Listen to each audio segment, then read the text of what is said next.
Bonjour, dans la vidéo d'aujourd'hui, je présente la solution de l'exercice 8 de la série de dynamique des sections ST de l'USTHP.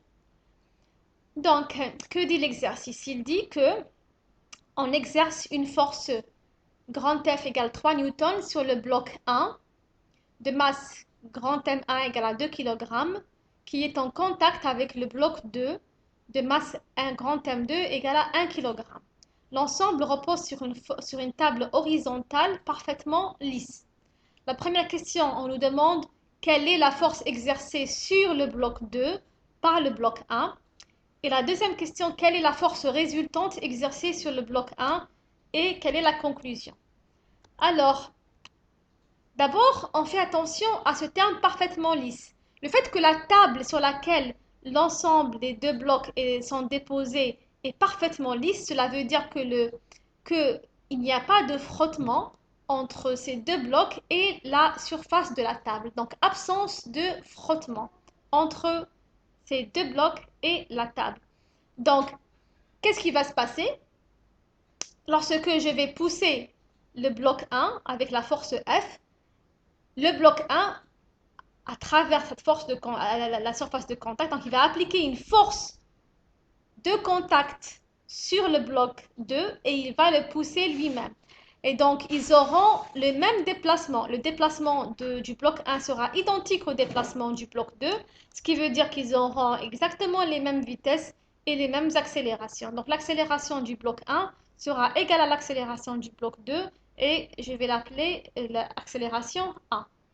Alors, la question, c'est déterminer quelle est la force exercée sur le bloc 2 par le bloc 1. Donc, c'est la force qui a servi, qui a causé le déplacement du bloc 2. D'abord, c'est une force de contact, parce qu'elle existe à cause du contact entre les deux blocs. C'est à cause de ce contact-là que le bloc 2 s'est déplacé.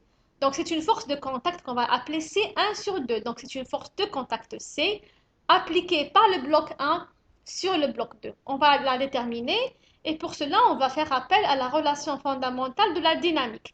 On va d'abord citer et représenter toutes les forces appliquées sur le bloc 2. Alors, je vais représenter deux axes qui sont très très importants. À chaque fois que vous étudiez un mouvement, vous représentez deux axes perpendiculaires. L'un des axes, c'est ce qu'on appelle l'axe parallèle. C'est l'axe qui est parallèle à la direction du mouvement, puisque je vais appliquer une force horizontale et que le déplacement sera un déplacement de translation horizontale. Donc, cet axe-là, c'est un axe parallèle à la direction du mouvement, donc horizontal.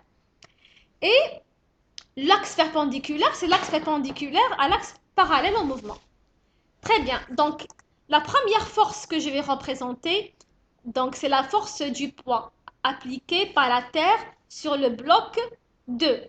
Donc nous savons que la force du poids, c'est une force gravitationnelle, elle est verticale, dirigée. Donc, le point d'application, c'est le centre de gravité du corps et dirigé vers le centre de la Terre. Donc, je l'appelle P2, c'est la force du poids, c'est le poids du bloc 2. La deuxième force, c'est la force de contact appliquée par la table sur le bloc 2. Puisque donc le bloc 2, il est en contact avec la table, cela veut dire que la table va appliquer sur le bloc 2 une force de contact C2. Cette force de contact résulte de la pression appliquée par le bloc 2 sur la table à cause de la force du poids. D'accord? Donc la force du poids, elle veut faire déplacer le corps vers le centre de la Terre, donc elle veut le faire chuter, mais la table est là pour l'empêcher de chuter et de ce fait-là, la surface de la table va subir une pression, une force de pression qui est égale à moins P2 et qui est égale à P2 et en réaction, la table va appliquer sur le bloc 2 une force de contact qu'on appellera C2. Alors, de façon générale, toute force, puisqu'il y a mouvement, il y a déplacement du bloc sur la surface de la table, donc cette force de contact va être écrite sous la forme de deux composantes. C2 égale à C2 parallèle plus C2 perpendiculaire. Alors la C2 parallèle, c'est la composante de la force de contact C2 qui est parallèle au mouvement. Et la perpendiculaire qui est celle qui est perpendiculaire au mouvement. Alors on sait que la composante, d'après le cours, que la composante qui est parallèle au mouvement, la composante de contact qui est parallèle au mouvement, c'est la composante, c'est la force de frottement.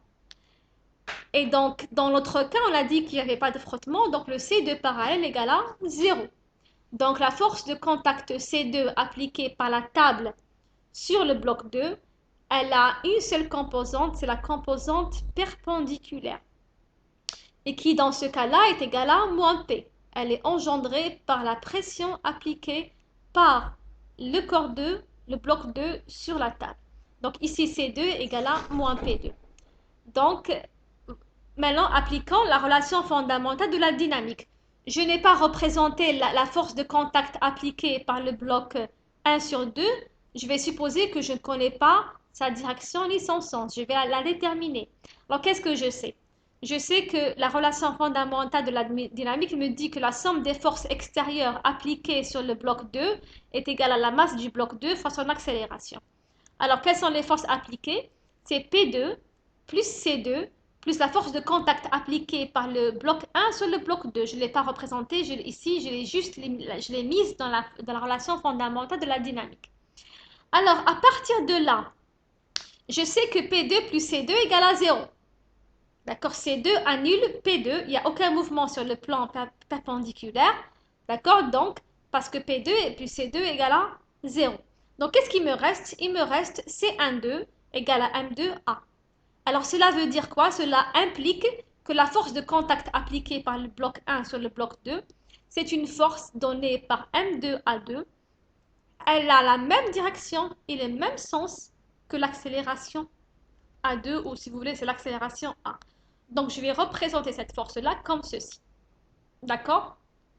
On l'aurait bien compris, puisque la force que j'applique sur MA est horizontale, il est logique que la force communiquée par le bloc 1 au bloc 2, elle aussi, elle sera horizontale, dirigée dans ce sens. Mais on a bien voulu vérifier tout cela grâce à la relation fondamentale de la dynamique. À travers ce calcul, j'ai pu représenter la force de contact C12. Mais je ne peux toujours pas la calculer parce que je ne connais pas l'accélération A. Alors, qu'est-ce que je vais faire? Je vais pousser mes calculs plus loin. Et donc, je vais d'abord faire les projections. Alors, qu'est-ce que je vais faire? Je vais projeter cette relation-là sur l'axe parallèle. Donc, qu'est-ce que je vais obtenir? Là, je vais obtenir que C12 égale à M2 fois A, sans les vecteurs. Et je vais projeter cette relation-là sur l'axe perpendiculaire. Donc, P2, elle est dirigée vers le bas, donc elle prend un signe moins P2. Et C2 est dirigée vers le haut, donc elle va prendre un signe positif. Donc, moins P2 plus C2 égale à 0. Et la force C12, elle a comme module M2 fois A. Alors maintenant, je vais appliquer la relation fondamentale de la dynamique sur le bloc 1. Quelles sont les forces appliquées sur le bloc 1? D'abord, la force de son poids appliquée par la Terre sur le bloc 1. Donc là aussi, c'est une force verticale. Le point d'application, c'est le centre de gravité du bloc 1, donc dirigé vers le centre de la Terre, vertical. Alors, il y a aussi la force de contact appliquée par le bloc 2 sur le bloc 1. On a dit que le bloc 1 applique sur le bloc 2 la force de contact C12 et comme réaction, le bloc 2 applique sur le bloc 1 une force de réaction. C'est normal, il y a le contact. Toute force, toute action, elle a une réaction. Donc, en réaction, la force C1 sur 2, il y aura une force C2 sur 1 appliquée par le bloc 2 sur le bloc 1. Et nous avons bien sûr la force de contact entre le bloc 1 et la table, puisqu'ils sont en contact. Et comme il n'y a pas de frottement, donc il n'y a pas de composante parallèle de cette force de contact, il n'y a qu'une composante perpendiculaire. Donc le C1, la force de contact appliquée par la table sur le bloc 1 sera perpendiculaire à la direction du mouvement. J'applique, et il y a aussi bien sûr la force F qu'on l'a appliquée pour pousser le système, pour créer le mouvement. Donc, je la représente ici. Alors, appliquons la relation fondamentale de la dynamique sur le bloc 1. Somme des forces extérieures appliquées sur le bloc 1 est égale à sa masse m1 fois son accélération. Donc, on aura P1 plus C1 plus C2 sur 1 plus F égale à m1 fois A1. Alors, on va se débarrasser des vecteurs et donc on va faire les projections. On va projeter cette relation sur les deux axes, l'axe parallèle au mouvement et l'axe perpendiculaire au mouvement. Donc P1, sa projection sur l'axe parallèle, elle est nulle. C1 aussi, sa projection sur l'axe parallèle, elle est nulle. Alors C2 sur A, lorsque je le projette sur l'axe parallèle, je vois qu'il est orienté dans le sens inverse. Et il est complètement porté par l'axe parallèle. Donc c'est moins C2 sur 1. Et la force F, lorsque je vais la projeter sur l'axe parallèle, donc je vois qu'elle est entièrement portée par cet axe-là, dirigée dans le même sens que mon axe. Donc elle aura un signe plus. Donc ce sera plus F moins C2 sur 1 est égal.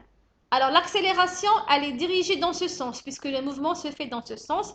Donc ce sera M1 fois A. Alors, je projette la même relation sur l'axe perpendiculaire.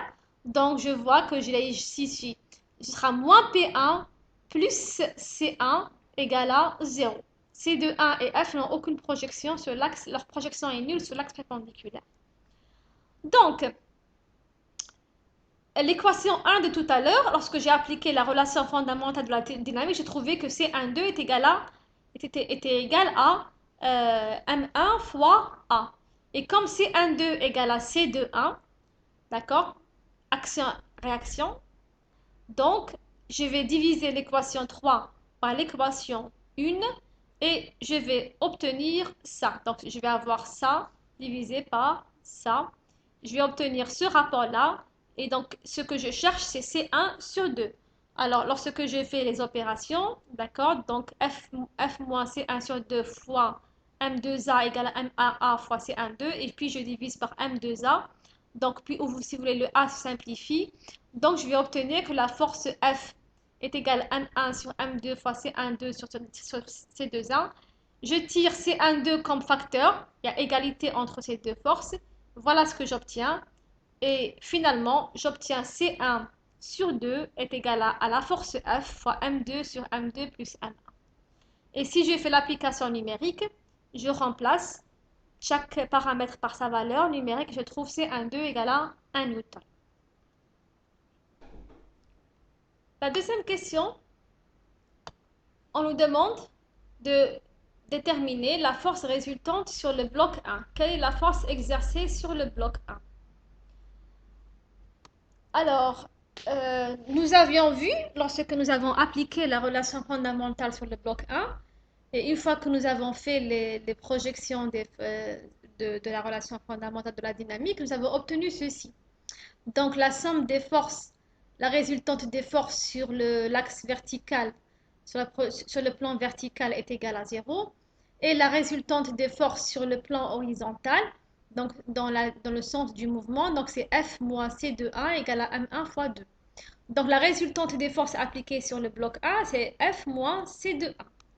Alors, on l'applique directement, on remplace les valeurs numériques et on va trouver 2 newtons. Donc la résultante des forces appliquées sur le bloc A, c'est 2 newtons. On nous demande de faire une conclusion. Alors, qu'est-ce qu'on remarque? Nous avons appliqué une force égale à 3 newtons sur le bloc 1 pour déplacer les deux blocs, justement. Alors, 3 newtons, qu'est-ce qui s'est passé? Nous voyons que la résultante des forces appliquées sur le bloc 1 égale à 2 newtons.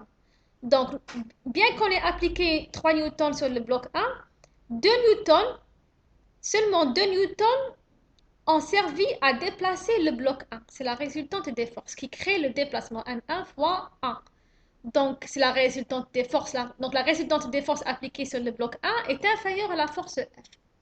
Alors, où est-ce qu'il est parti le 1 newton là, le 3 moins entre le 3 et le 2? Le 1 newton, c'est tout simplement la résultante des forces appliquées sur le bloc 2. C'est le C12. Donc, 3 newtons appliqués sur le système a été partagé en deux. 2 newtons pour le bloc 2 et pour le bloc 1 et 1 newton pour le bloc 2. Alors, la résultante des forces est différente à cause de l'inertie, parce que la masse du bloc 1 de 2 kg, elle est supérieure à la masse du bloc 1 qui est 1 kg. Si les deux blocs avaient la même masse, les résultantes des forces appliquées sur les deux auraient été les mêmes. Donc, pour avoir bien sûr la même accélération. Donc ici, les résultantes des forces sont différentes parce que l'inertie, parce que les masses des objets sont différentes. Voilà.